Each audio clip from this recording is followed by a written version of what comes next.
If you're still using one of those free period tracking apps, it's time to level up.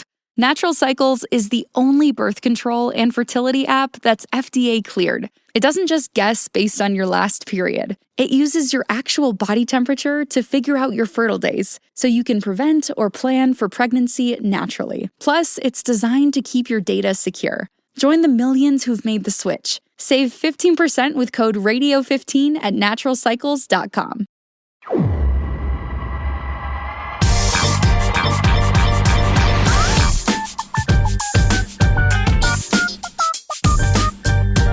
Hey, welcome into this week's episode of the Show Before the Show podcast. The official podcast of minor league baseball is back on your podcast airwaves. Tyler Maughan, Sam Dykstra is in New York City. Howdy, Samuel. What's going on? Resplendent in that knit sweater today. I feel like you're on the Isle of Skye. I aim to be on the Isle of Skye at all times. So I think this is my clawing at the last few days that I can actually wear this in winter. It is funny. We are recording this on Friday morning. Normally we do a Thursday recording. And I was thinking, should I be wearing something more springy? Because it is the first day of Cactus League and Grapefruit League action. It is. And exhibition action too. Like Northeastern is playing the Boston Red Sox at 1:00 in Florida. So this is as much spring as we're going to feel. And yet I am dressed for, being in front of a fireplace on January 14th. Mixed feelings this morning. We are we're closing in on first pitch for spring training coming up at 1:05 Eastern time. The Yankees and Orioles will get things kicked off here for 2026, as crazy as that is. And that's how we welcome you to this week's episode of the Show Before the Show podcast. Just the two of us. So we're going to be spring training heavy on this week's edition of the show. And thanks for hanging out with us wherever you found us. You can get in touch with us, of course, with all of your spring training questions and more. Podcast at milb.com. And let's just dive right in, Sam. The kickoff to spring training. This is always, one of the best times of year. Like you said the other day, pitchers and catchers is like the phrase in the English language, at least in this country, that has the most optimism sorted with it. And this is going to be a fun spring because there are a lot of really cool storylines to follow. And we're going to kick things off talking about prospects worth following this spring. So, obviously highly ranked guys who have shots at big league jobs to open the season, interesting developmental pathway guys. Let's hear, you've got a list of, I believe in total, there are 13 guys on this list who you are most excited about. Some guys sort of fall into similar camps, but give us the overview. Yeah, quite literally fall into similar camps. I meant to do this as a top 10, and then I realized, well, if I talk about this guy in this camp, I have to talk about the other guy in that same camp. So there will be some groupings here, but let's just work through them rapid fire. All 13 players I'm going to mention in this little segment here are top 100 prospects on our MLB Pipelines list. I'm pretty sure they're consensus top 100 prospects across the board, across other sites. So these are some big names you're going to be hearing a lot about in the weeks to come if you haven't heard much about them already after pitchers and catchers reported and position players followed. But now that we have actual games, we're going to get stuff to point to. And what I am extremely excited about is that all spring training facilities now have StatCast. So games that will be happening in the major league parks, we will have instant data on all of that. So that is very exciting and it's going to make games so much easier to follow and dissect and all of that. So no further ado, let's get into the names here. Number one has to be Connor Griffin, the number one prospect in the sport. You've heard a lot about him. You've heard me talk a lot about him. Obviously, our minor league player of the year last year at MLB Pipeline. I think he can be a bigger version of Bobby Witt Jr. Exceptional speed, exceptional power. He's already shown it on the backfields in Bradenton. The question is, this is somebody who has only seen Double-A ball. Now, he's accomplished every level he's played at so far. You look at the Pirates depth chart. Nick Gonzalez might be their opening day shortstop as it looks right now.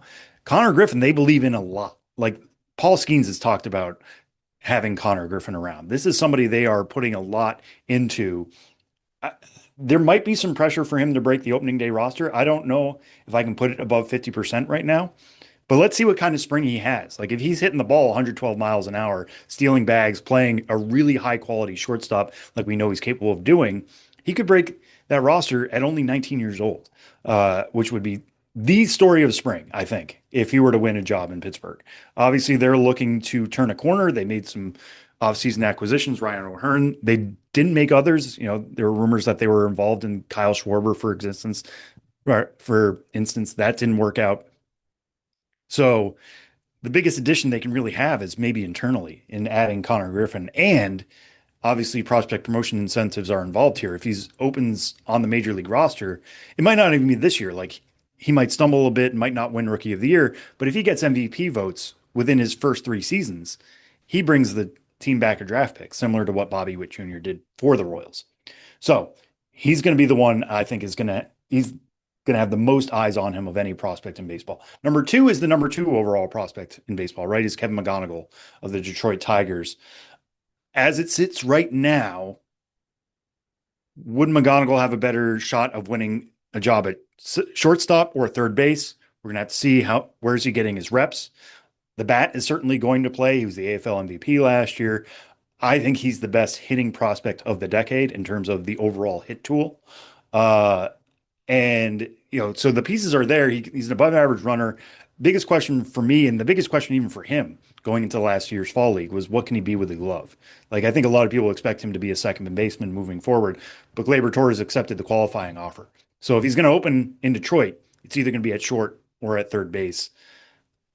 We'll see where they fit him. Maybe they just say, like, hey, if you're a 45 defender at short right now, we can live with that if you're hitting 290 with a 380 on base and a 450 slugging percentage as a rookie. And I think he's fully capable of doing that. But again, he's going to have to actually show that he's capable of doing that out of spring. The other thing to weigh here a lot is like, how much do we value spring results? At a certain point, they're the only thing we have to go on, right? So like, yeah, he might hit 150 and make the team. He might hit 450 and not make the team, depending on how other things go. But that's a good thing about having StatCast data. We can look more into it. If he's hitting 450 but not hitting the ball over 105, which I don't think is going to happen with Kevin McGonigal, but we can get deeper into the data to understand how these numbers happened and don't just look at them as for face value essentially. So Kevin McGonigal, number 2. Number 3, Colt Emerson with the Seattle Mariners. Seattle Mariners went out and got Brendan Donovan a few weeks ago. Brendan Donovan has some experience at third base. At second base, I think he's probably best at second base. But they also have Cole Young, a former top 100 prospect, who looks like he's going to be their opening day second baseman. The easiest move they can do is to put Brendan Donovan at third, let Colt Emerson go back to AAA Tacoma, hit the crap out of the ball, force his way up by May or so. Maybe he does that in Peoria in late February and March. And they have to consider, like, hey, this guy's more advanced than Cole Young, even though Cole Young has major league experience already. The Mariners are pedal to the metal now, right? They got so close to getting to the World Series for the first time in their franchise history. They need to pull out all the stops. So if they think Colt Emerson is a better player right now than Cole Young, go for it. But we're going to get a chance to evaluate that over the coming weeks. Number 4, Samuel Basallo of the Baltimore Orioles. Obviously, Samuel Basallo, currently a catcher. The Orioles, after a down year, Adley Rutschman is still their franchise catcher. They've been very clear about that. Basallo is somebody who I think deserves major league at-bats and deserves everyday at-bats at this point. So do they get him some reps at first base? Do they try to mix him in at DH? How does he like, you obviously want him growing behind the plate too. Is he going to get enough opportunity to do that with Rutschman, especially if Rutschman's looking healthier this year and more productive? So there's a lot of questions there for Basallo. It's fascinating to see him and Pete Alonso in the same lineup, right? Because that's at least 70 grade power for each of those guys.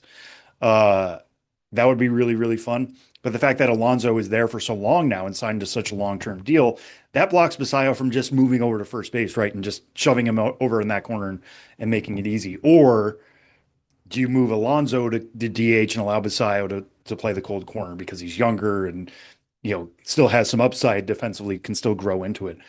We'll see. We'll see how that rotation works. I'm really fascinated to see how that's going to go for Baltimore and what they end up doing for him. How do they prioritize his catching defense? Because that's where he has the most room to grow. Do you send him back to Norfolk just so he can get that work behind the plate? Number 5 is Carson Benj with the New York Mets. New York Mets obviously traded away Brandon Nimmo, opened up a spot in their outfield. Juan Soto has said he is moving to left field this year.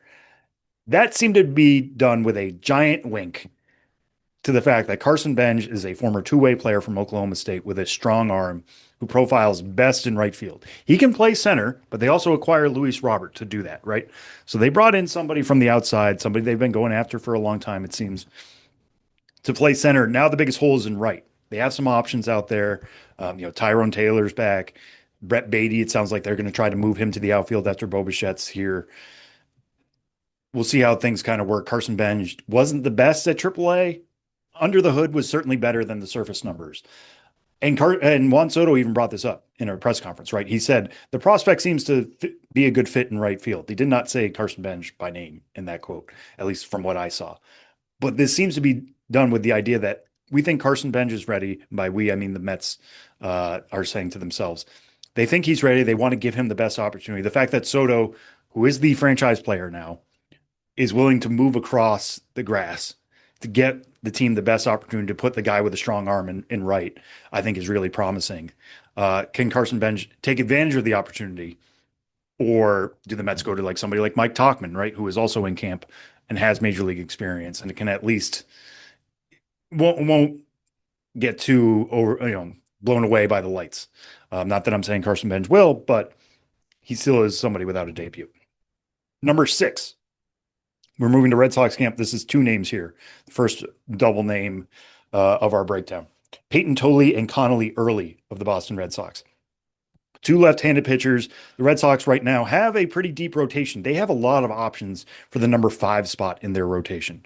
Toley and Early both came up at the tail end of last year. It was telling to me and a lot of other people that when they needed a starter, they went with Early instead of Toley, even though Toley has the higher ceiling. That fastball might be one of the best in the major leagues right now because it's extreme extension, the way he just gets right on top of batters and plays with it with some rise. Toley has the higher ceiling, but Early has the better pitch mix, a little bit better control.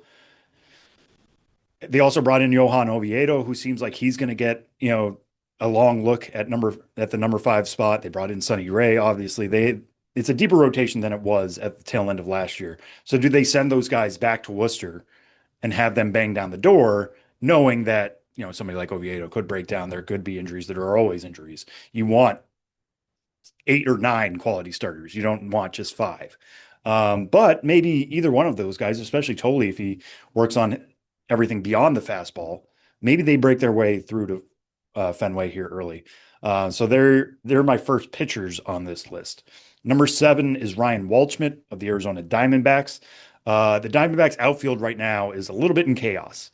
They are trying to figure out who could be their opening day center fielder. They're putting Jordan Lawler out there. Obviously, Corbin Carroll is dealing with a broken hamate, which is really unfortunate. It sounds like Alec Thomas, whose best skill is his center field defense, they are considering moving to a corner, maybe to just fill some holes here. They traded away Blaze Alexander to the Baltimore Orioles to get a bullpen arm back. I mean, this is an organization that is trying to get as much pitching as it can. But right now, there are some opportunities in the outfield. Ryan Waldschmidt was their first round pick in 2024, showed a really good power speed combo last year. I talked to some people in the organization. They moved him to center field after he went up to Double-A Amarillo. They were actually pleasantly surprised by how his defense played in center. When he was at High Hillsboro, he was playing alongside Drew Jones. You're not moving Drew Jones out of center field. If he doesn't play center, it's more likely to go to left. He's another guy who hasn't seen AAA yet.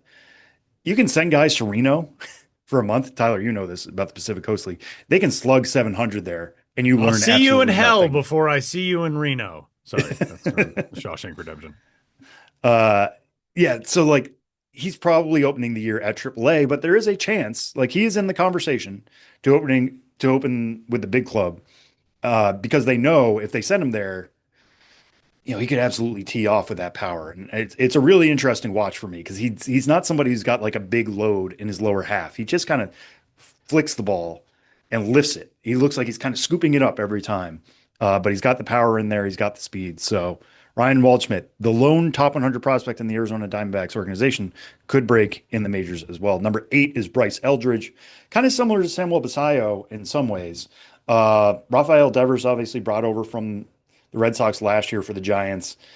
He's talked about being excited to play first base. He's locked in at first base. We don't have any of those conversations anymore about like, oh, is he angry about having to move away from third? He's not knocking Matt Chapman off the hot corner by any means. So Bryce Eldridge is a first baseman. Now, I've heard and read some things about maybe them trying to put him back in the outfield, right? But could he force his way into DH spot? Like he is not a good defensive first baseman. I remember talking to somebody once and they were like, he kind of looks like a baby giraffe out there trying to field the ball, which makes sense given his size. I think he's 6'7" at least. I don't have the height right in front of me, but he's a very, very tall individual, which means he hits the ball extremely hard. There are some hit tool questions. If it was up to me, I would send him back to AAA, force him to make more contact, allow him to get those ground balls at first base. You never know what's going to happen. If Devers has to go to DH, they'll work it out. But I would rather get Eldridge everyday work. But again, he's somebody who came up at the tail end of last year and has some MLB experience under his belt. So he's somebody who will definitely be in consideration for that. Number 9, we're going to Miami with the Marlins.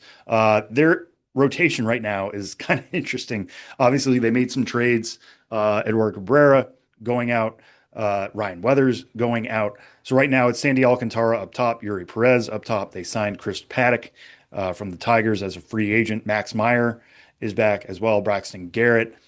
But they have two really interesting left-handed prospects with AAA experience in Thomas White and Robbie Snelling. I think Snelling might have the leg up there. White is the better pitcher, better stuff, sharper stuff, better velocity, better size, but really struggled with control after moving to the AAA ball last year with Jacksonville. Snelling has more experience there. Tyler, you got to see Snelling was in the AAA National Championship, was he Not not? only that, he pitched in relief for the first time in his professional career, ended up squandering the lead, but the stuff was electric. And, we're not going to put a whole lot of stock into, well, he had one weird relief appearance in a launching pad ballpark and it didn't go well. I mean, obviously the talent is absurd. And I think maybe more than what the results showed, I absolutely love, if I'm a Marlins fan, the fact that this is a guy who last day of the season was like, I don't really care, what happens tomorrow. I want the ball today to help us win this game. And it didn't work out that way. Jacksonville still ended up winning on a walk-off home run, but Robbie Snelling, I mean, the stuff was electric, and the competitiveness is something that's, I think, a big tool in that toolbox. Yeah, I mean, everybody I've ever talked to about Robbie Snelling, the word bulldog comes up, is that he's willing to just go right after you. It's always been a little bit of a question of like what kind of breaking ball shape is going to work for him. Where's the velo going to be? But last year was a really, really strong year for him, getting his way back into the top 100, former Padres prospect, and really rounding things out. And I think we'll see him for sure in the first half. Can he bulldog his way into the rotation? Will be an interesting thing to watch here in Miami camp. And Lord knows, I mean, they could use some interesting things there as they're trying to maybe get beyond that corner. And we'll talk about another Marlins guy here in a minute. But and then finally for number 10, we're sticking in the NL East with the Phillies. The Phillies are fascinating, right? They have not gotten over that hump. They do not have that World Series win yet with Bryce Harper, with Trey Turner. They brought Kyle Schwarber back, the aforementioned Kyle Schwarber. But as they sit here now, there are two spots that are pretty wide open for prospects and top 100 prospects. They were pretty clear about this to begin even the winter that they thought Justin Crawford was going to be their opening day center fielder. They, as things sit right now as well, with Ranger Suarez going to the Red Sox and free agency and some other openings, obviously Zach Wheeler not back yet. As it sits right now, Andrew Painter is probably their number 5 starter. Somebody we thought was going to debut in the second half and never really put it together. There are some things about his arm slot. He was kind of moving all over the place, not necessarily where they wanted it to be. But Andrew Painter, they still think has really, really high upside, like number 2 starter upside. And he's not even 23 years old yet. So this is delayed compared to where we hoped Andrew Painter would be.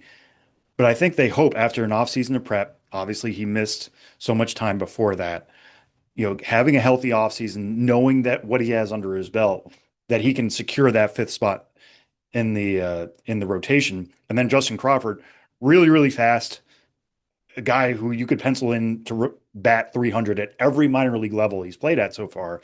Biggest question from everybody, literally everybody in the sport, is the guy going to elevate the ball, and does it matter if he doesn't? Because he has one of the highest ground ball rates you're ever going to see from a really, really good prospect. The power is in there. He's hitting the ball hard, but it's just on the ground so much.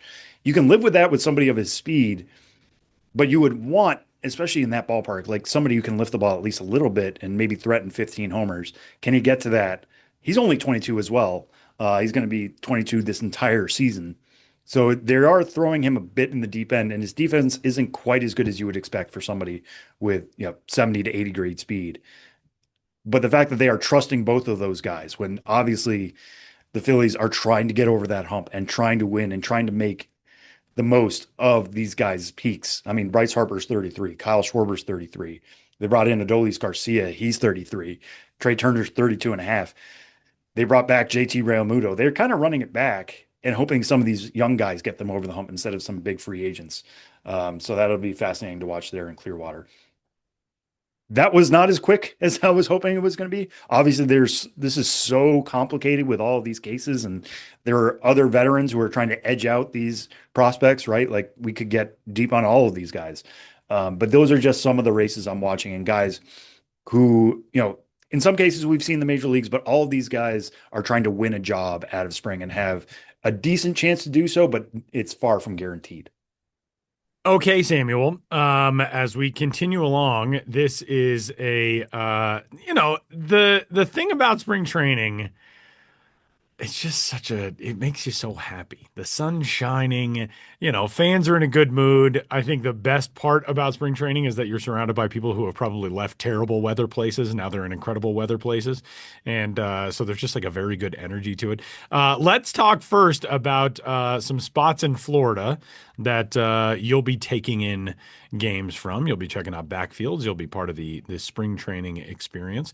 But there are different things at those venues to be on the lookout for. Give us some of the Florida spring training highlights on the Sam Dykstra Travel Guide.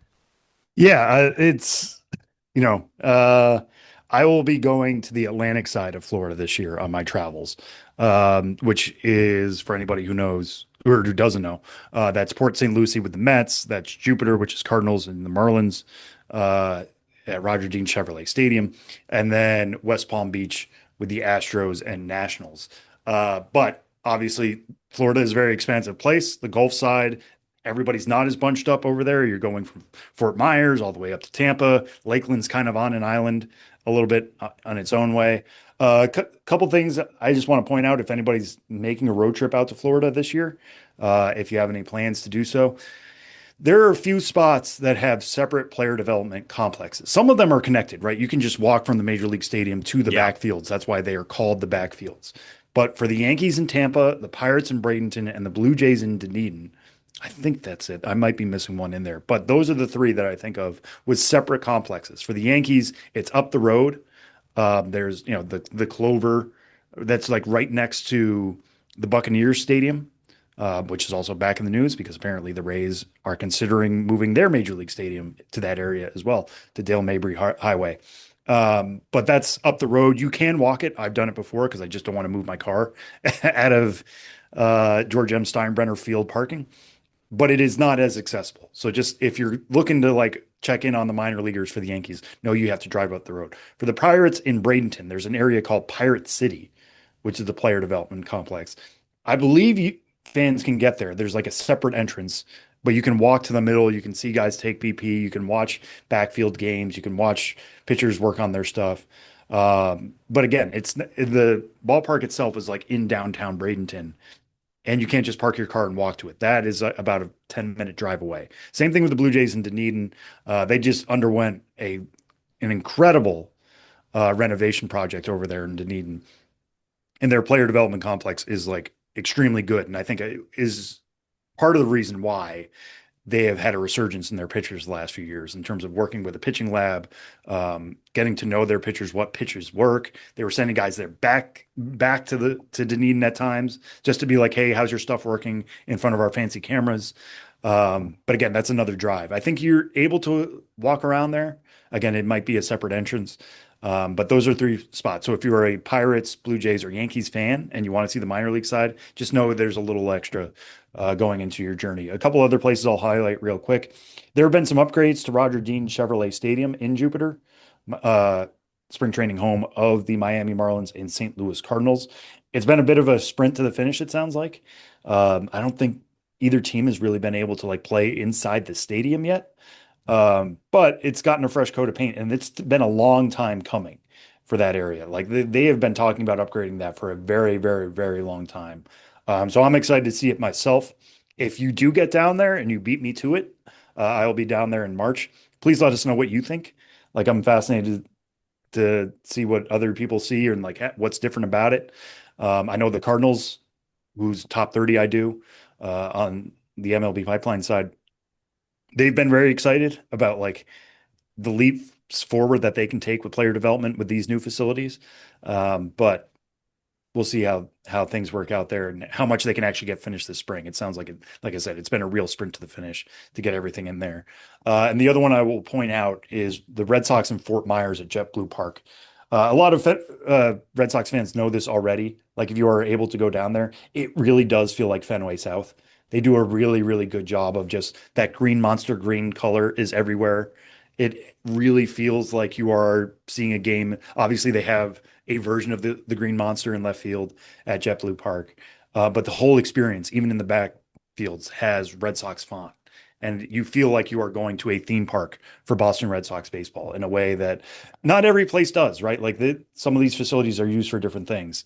I will say, George M. Stein Renner Field, which literally has the name of the owner, the former owner, on the building. There's a little bit of that too, with like the Yankee chic sheen, I will say, to it as well. But Fenway, JetBlue Park really does feel like Fenway South. So I highly recommend even other fans who like, if your team is going to the Fort, make it a trip of it. To go check out that ballpark. I think it's as close to major league quality as you'll see really in Florida. Tyler, you've spent, I would say, more time in Arizona, at least for spring training, than I have. You used to go down there and hit multiple parks in a day. I will be going to Arizona as part of my journey this year, which I'm excited for. But like, what, when you think of Arizona spring training and places to hit, what sticks out most? The best thing about Arizona is that everything is around the Phoenix area. So with traffic, it can take a little bit over an hour to get from, let's say, Salt River Fields at Talking Stick out on the east side to Goodyear on the west side. But it is so convenient. And that's the nicest thing about going to Arizona, going to Cactus League games. You can get a place in Central Phoenix and be within 30 minutes of basically every single ballpark. So that's the biggest thing that stands out about Arizona is it's so easy to make a big time spring training trip out of it. I would say the closest to what you were describing with JetBlue Park is probably Sloan Park for the Cubs in Mesa. That just is such a well-designed park and complex, and it does have a lot of the same feeling of, being at Wrigley Field, being part of that Cubs culture and Cubs community, and it's gorgeous. I mean, it's beautifully constructed, and the backfields are great, and it is a terrific place to go catch a game. There is not a single ballpark, even the one ballpark that everybody used to sort of dunk on in spring training for the Arizona side of things was Maryvale, which is the home of the Milwaukee Brewers in spring training, and now it's Brewers spring training at American Family Fields in the Phoenix. I guess in Phoenix proper, technically for that ballpark and that complex. I think that park is great. They've done a lot of work. The Brewers have done a ton to upgrade and modernize their complex. Everything from there, and I think that's a good one, everything from there kind of just gets progressively better. Camelback Ranch in Glendale is fantastic, where the White Sox and the Dodgers train. The construction of that one just feels very forward thinking. I think those parks opened in, I want to say 2008, in the late 2000s, and they still feel brand new. That is the feeling for a lot of ballparks and complexes in Arizona. Scottsdale Stadium, where the Giants have their big league spring training games is great. And that's sort of as close to a historic spring training park as you get in Arizona. The player development complex, similarly to what Sam was talking about with some of the teams in Florida, player development complex is a little ways away, but not a far drive from Scottsdale Stadium at all.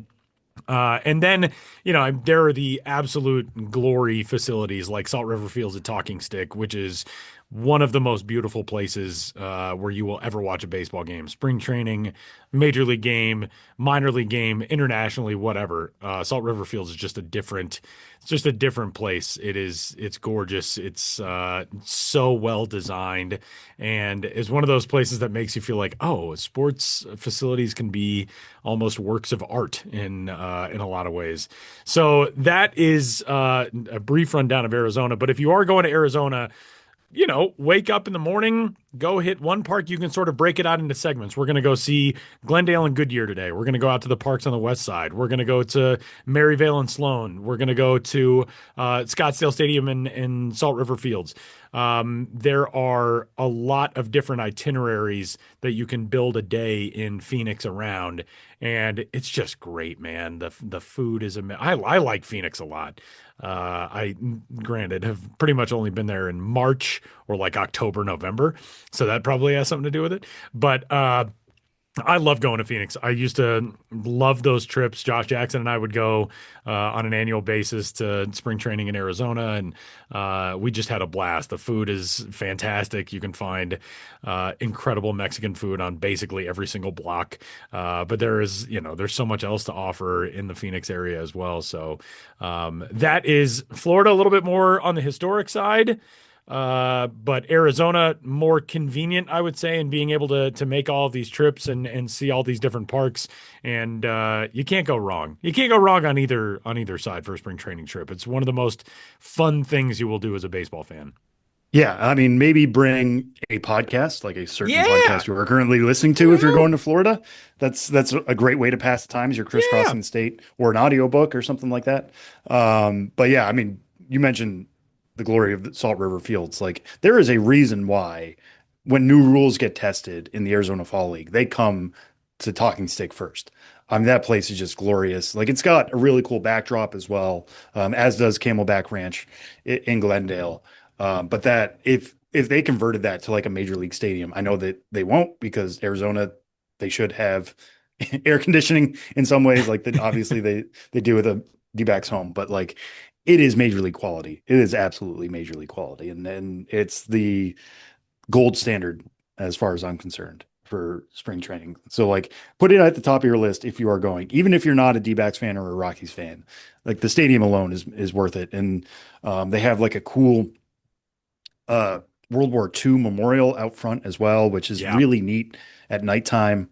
So if you get to go to a night game, make sure to spend some time with that out front as well, because it's in honor of the USS Arizona, which makes sense given the state. So just so much to do there. I'm happy to be going back to Arizona this year. And if you are going to spring training games, you're listening to this, and you will be in either Florida on the Atlantic side or in Arizona between March 7th and March 22nd, reach out. Would love to touch base with folks, see folks out at the ballpark, mention that you were listening to this episode. I'll be around For one free handshake from Sam. Mention that you're listening. One free handshake from Sam. Tyler has to pay $5 for every handshake that we've done. That is true. Yeah, minor. I'm taking a hit on all these handshakes. So that is again. If you've got questions about spring training, if you're planning a trip or whatever, get in touch with us. Podcast at MILB.com. We will do our best to guide you in your spring training journey, and that is some pretty fun stuff. We are going to step aside for a brief timeout, but when we bring it on back, we are going to talk some Ben's Biz adjacent things, although, of course, no Ben's Biz on this week's episode, but we'll be talking some Ben-related stuff. That's coming up after the break on this week's episode of The Show Before the Show.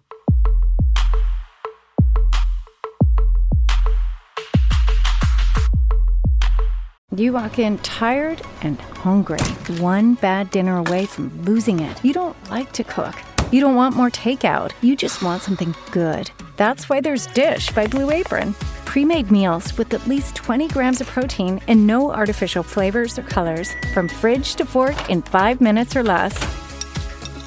Keep the flavor. Ditch the subscription. Get 20% off your first 2 orders with code APRON20. Terms and conditions apply. Visit blueapron.com/terms for more. As the 2026 season approaches, we've been talking minor league rebrands and alternate identities and all the rest, and we have some more to get to. And if you would like to read up on fun stuff like this, you can subscribe to the Baseball Traveler newsletter at MILB.com, presented by Circle K, the official convenience store of minor league baseball.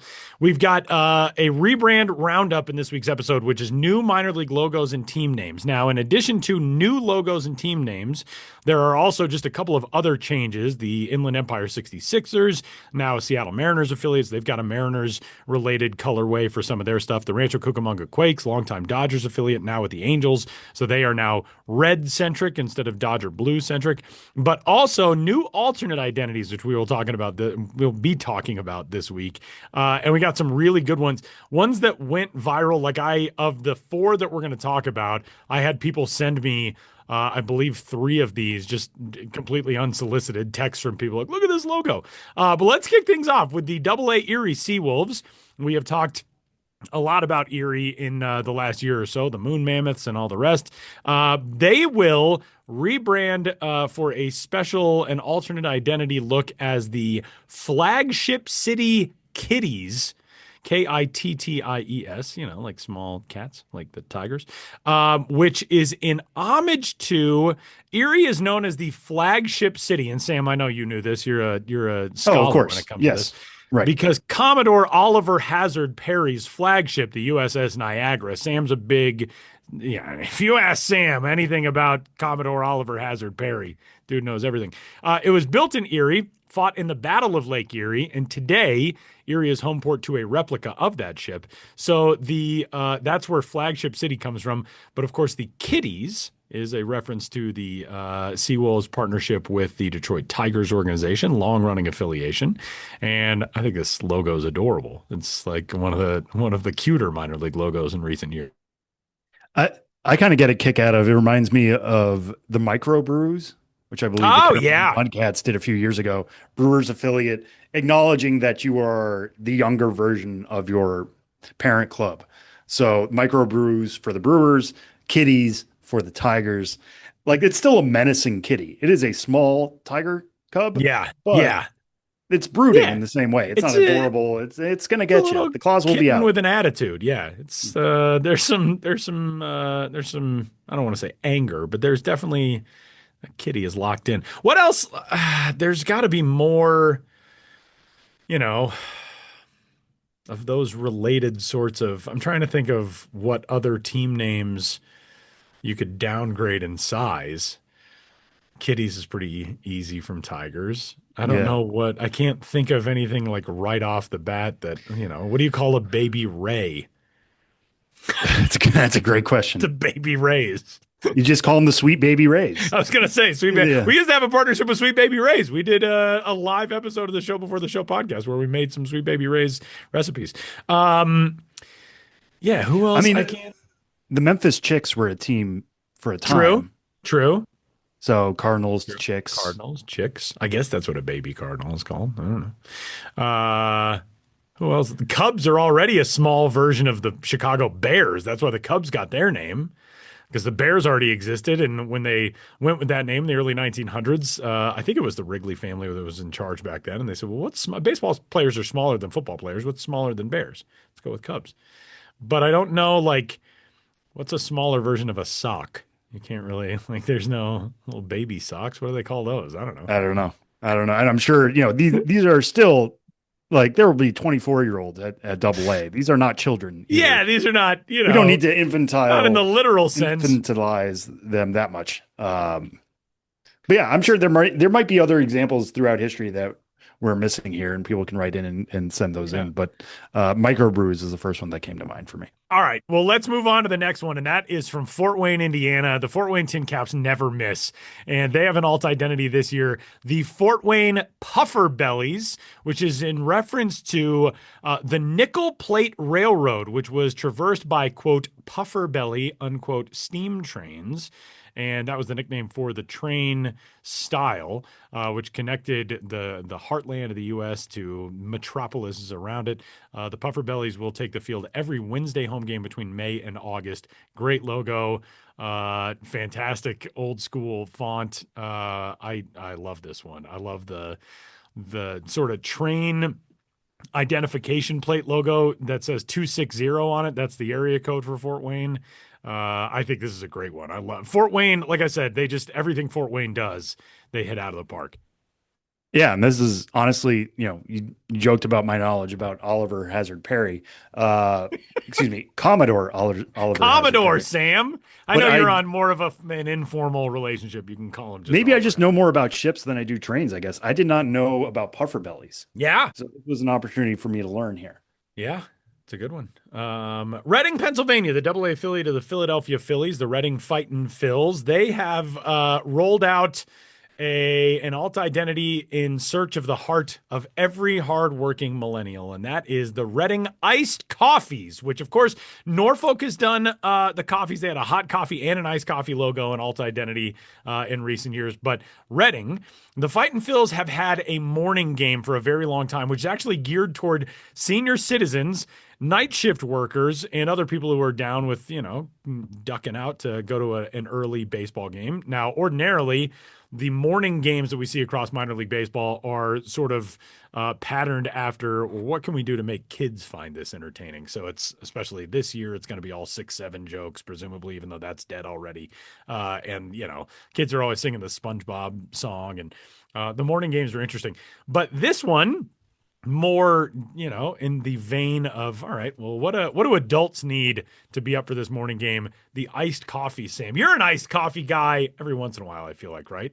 No, You're not. I'm You're a hot coffee strictly. guy. I know you're regularly a hot coffee guy. You're not. Yeah. You're never an iced coffee guy. I think I can count on my single hand how many times I've had iced coffee in my life. Interesting. Which I Wow. know Okay. is not a New England thing. Like a lot of people I know from New England will have iced coffee right now. I think, this is not a sponsored ad, but the famous chain from New England for coffee and donuts is currently giving out mittens for people to enjoy their iced coffee in the winter. Adorable. That's Yeah. pretty cute. But I am not one of those people. I am team hot even in July. Like I prefer hot coffee. It's the way I start my day. I can only start my day with hot coffee, but I could drink an iced coffee like during the day. You know what I mean? Like if I've already had my coffee and then I'm like, all right, well, I need a little pick me up, and it's 10:45 a.m. I'll have an iced coffee then.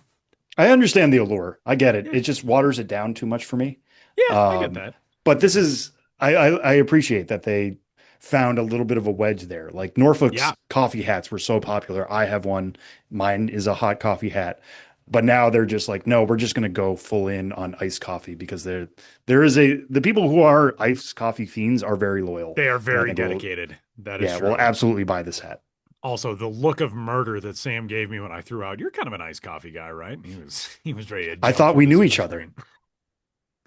All right. Well, the perfect thing to pair with an iced coffee comes to us from Akron, Ohio, where every year we get to learn something new and cool about the culinary history of the Akron region. We learned about chip dip recently. We learned about what are the little fry thingies called? The potato wedges. JoJo's, Akron JoJo's, the JoJo's. We learned all kinds of cool stuff about Akron area food. Akron will take the field this summer only for 2 nights, the July 24th and 25th games for the Akron Rubber Ducks as the Akron Cream Stick Donuts, which is not what anybody else calls them, Akron, but Long Johns is what they're called in a lot of places. Apparently some places call them finger donuts. Did not know. But in Northeast Ohio, long rectangular shaped donut coked with icing, filled with cream. Those are known as cream sticks, apparently, in the Akron area. So, as part of the Only in Akron theme night series, that will be the alt identity for July 24th and 25th. And that would go very well. I wonder if they're going to play Reading by any chance. Maybe Reading could just bring the iced coffee unis along with them. That would be a tremendous idea. I love when alternate identities link up like that. Pair up. It's the best. Yeah. I believe Somerset has talked about doing that. I don't know if they were bringing the diners with them somewhere, but there was some talk about that. But yeah, the iced coffees versus the cream stick donuts would be incredible. I think this is the one that broke contain.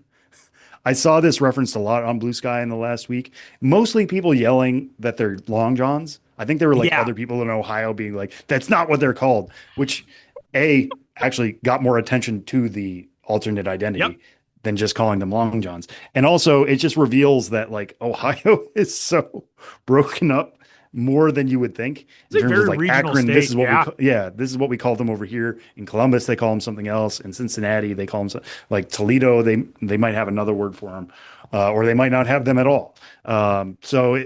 It's just so fascinating to learn about the regionalisms that don't only exist in Akron, but like other parts of the state, and getting people angry in a positive way. This is a thing that they feel some ownership over.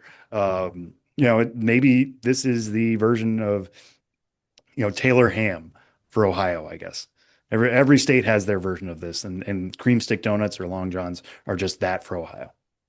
All right. Well, before we dive into the final topic of this week for promo stuff, I do want to quote one of our regular and greatest emailers in recent weeks, and that is Gregory Koch or Koch. Greg, you got to email in and let us know how we say your last name. But Gregory emailed in reference to our conversation a few weeks ago about crazy laws around the world, and especially in this country. Binghamton had another weird law-related alternate identity, and Gregory pointed out we talked about the conversation was the ice cream cone in the back pocket of pants, and we thought like, how often did that happen that you needed a law that says you can't carry an ice cream cone in your back pocket? So as part of Gregory's email, he says, quote, keeping an ice cream cone in your back pocket could, under certain very specific circumstances, violate the laws on horse theft. Back in the day when people rode horses everywhere, thieves would sometimes use food to lure other people's horses away to come with them, which is very much illegal. Horse thieving, it's a very bad thing. If you've played any Red Dead Redemption, it's terrible. Supposedly, this included people who would put ice cream cones in their back pocket to entice the horse to follow them, although it is unclear if this is a thing that actually happened. If it did, it was likely not a frequently used tactic. Thieves would probably prefer to use other lures that wouldn't melt and ruin their pants, not to mention leaving a Hansel and Gretel type trail of melted ice cream leading back to them. That would be both the easiest and sort of like the most enjoyable detective work ever of like, what is that, more rocky road? I guess this guy went this way. Pretty Quite literally down the rocky road. Maybe that's how the ice cream got its name. The old Mitch Hedberg bit. There goes that. Look at that dead guy. Let's go that way if a guy gets shot with an arrow. So great stuff there from Gregory, as always. Weirdly, Sam just carries ice cream cones around in his back pocket all the time. And I keep telling him at some point you're going to run into legal consequences for this. But he's a devil may care type of man, Sam Dykstra. You can't pass up the opportunity to get a free horse. Roaming these streets in New York That's what it always City, comes down to. It was like, I could have these horses. What am I going to do? Obviously. The reward is worth the risk as far as I see it. All right, Sam. We have to talk about a promo from the Pensacola Blue Wahoos, which is the most 2026 promo that I could ever conceive of. Imagine showing this promo to somebody in like the year 2000. The Pensacola Blue Wahoos will host Brain Rot Night. If you are not familiar with Brain Rot, don't look it up. You're probably way better off. But essentially, you know what's happened to all of our brains in the last 25 years or so with the internet and everything else? That's brain rot. The promotion for June 7th is titled Brain Rot Night. And the description is, quote, 6-7. That's how it starts. It says, leave your brain at the door and pay your phantom tax. There's one thing I don't know. It's Brain Rot Night. Is at all. At Blue Wahoo Stadium, we'll be celebrating all the things you see scrolling through your phone when you should be reading a book, talking to your family, or touching grass. Skibbity on down to the ballpark, rizz up your moots, I don't know what moots is, like your baby Gronk, and get ready for a night of baseball maxing. This seems just awful in the best way. Like, the best way this seems heinous. So, as everybody at home has probably gotten, but I'm going to say it anyways, this is on June 7th, which is obviously the seventh day of the sixth month. And that is my way of avoiding saying two numbers back to back. So we always knew that there was probably going to be something crazy on that date across minor league baseball. There might be other ones. Obviously, we don't have Ben this week. Ben is fine. Ben is on vacation in the Poconos with his family, having a lovely time. Ben will be back. There might be other June 7th promos out there. I haven't seen one yet. This is one that came across our desk basically because of Blue Sky. People were noticing this. I don't know what Phantom Tax is. I still don't know what Skibbity Toilet is, and I refuse to look it up. Moots, I think is mutuals. Moops. Like your friends, like your... Sorry, the card says moops. Yeah, I have no idea. Yeah. I guess that would make sense.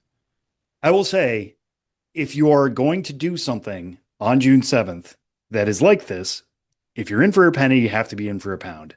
And boy, are the Pensacola Blue Wahoos always in for a pound. They are going for it.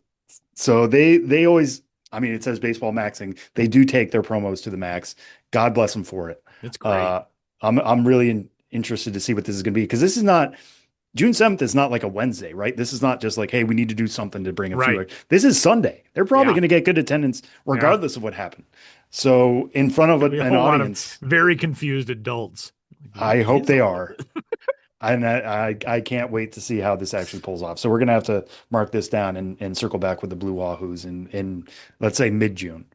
That is, that day is going to be a long one across the minor league baseball landscape. The interesting thing about the 6-7 deal is, like, I feel like it's already dead. The kids have moved on from it, but it happened over the baseball offseason. So there was not adequate time for minor league baseball teams to jump on the 6-7 train, because I feel like 6-7 got going, like late. Well, it broke the wall from where it's something that's unique and fun and cool for the kids. When adults started doing it, I feel like it was late summer last year.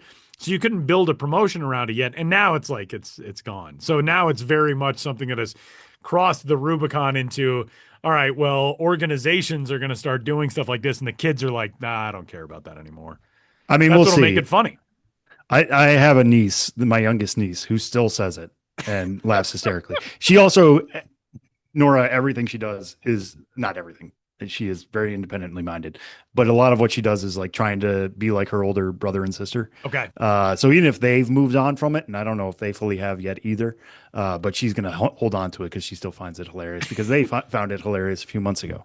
So we'll see where things stand in June, but I'm sure it's going to come to camp days all across minor league baseball.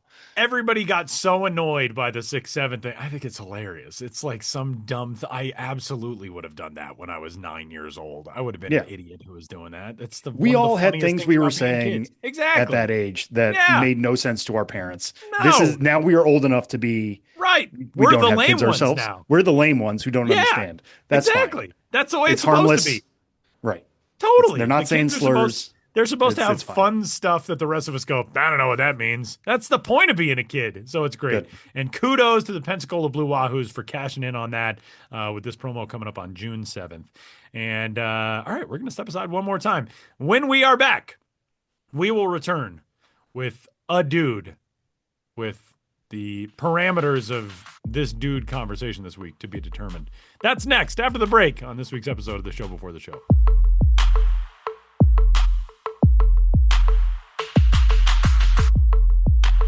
Why choose a Sleep Number smart bed? Can I make my site softer? Can I make my site firmer? Can we sleep cooler? Sleep Number does that. Cools up to 8 times faster and lets you choose your ideal comfort on either side, your Sleep Number setting. Enjoy personalized comfort for better sleep night after night.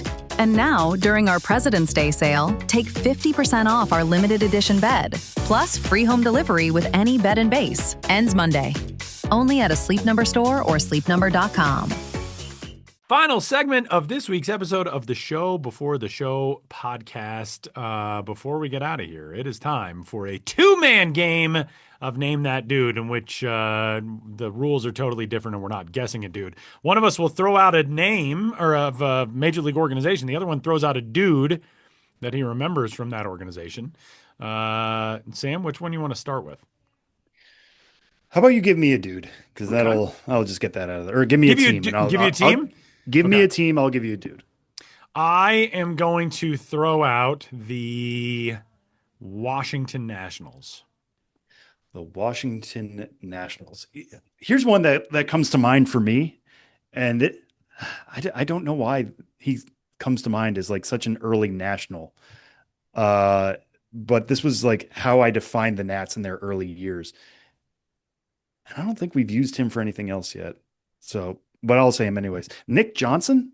Oh, okay. Oh, that's a good pick, Nick Johnson. Nick Johnson, who Yeah, like came up as like a primo prospect for the New York Yankees. a big But time power bat guy. yeah, and everybody kind of thought he was going to be the future of first base for the Yankees. Lasted 3 years with them, but never really broke through in the way that they would have hoped. His final year with the Yankees was in 2003. Hit 14 homers that year, hit 15 homers in 2002, and then got traded to. Then he spent 1 year in Montreal, and then they moved to the Nats after that. Had a 3.6 WAR season in 2005 with the Nats, and then a 5-win season in 2006. Then missed all of 2007, at least in the major leagues. So he kind of came good. Like that 2006 season, he batted 290 with a 428 OBP, 520 slug at 948 OPS, 23 homers, had 110 walks. Man. So he was kind of like an OBP guy before OBP was really something everybody was talking about. Yeah.